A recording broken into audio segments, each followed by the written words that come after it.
we're going to show you how we actually empty our toilet cassette. So ours is just stored here in the little cabinet. So I'll take that out. So you lift that up and then you can slide it out. Here is the dump point, and this is generally what a dump point looks like with the blue lid, and you can find all the dump points on Wiki Camps. That's the symbol that you're looking for, that RB with the down arrow. So with our particular cassette, we've just got this funnel sort of thing that you just lift up,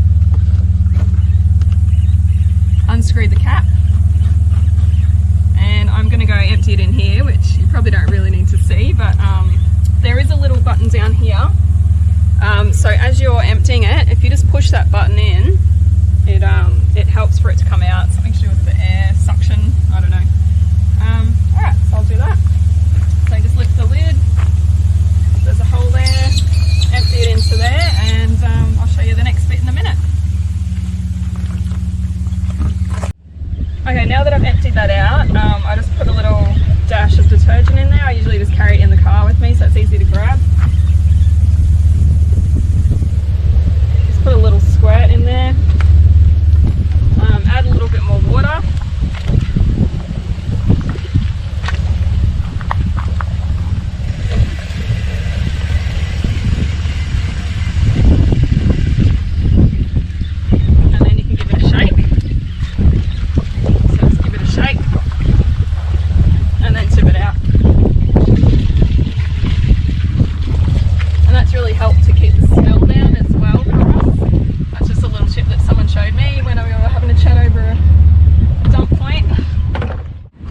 It's a bit controversial, but we just use the cheap nappy sand laundry soaker. A lot of people use this. A lot of people also use the proper tablets that you can get, but they both have the same active ingredient, and we've found that this is a hell of a lot cheaper and easier to access, especially when you're out west.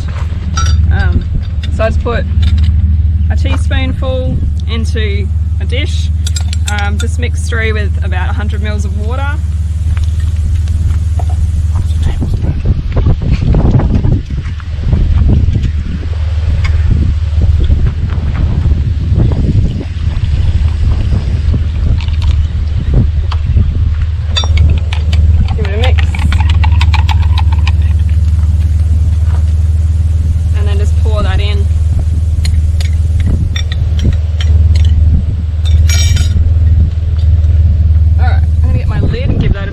Out. So that's it. Screw your lid back on, push that funnel back down, and we're good to go. That just literally slots back in there, and then that should clip down that handle, and that's it, you're ready to go. You can run inside and give your toilet a bit of a clean while you're at it. Good as gold.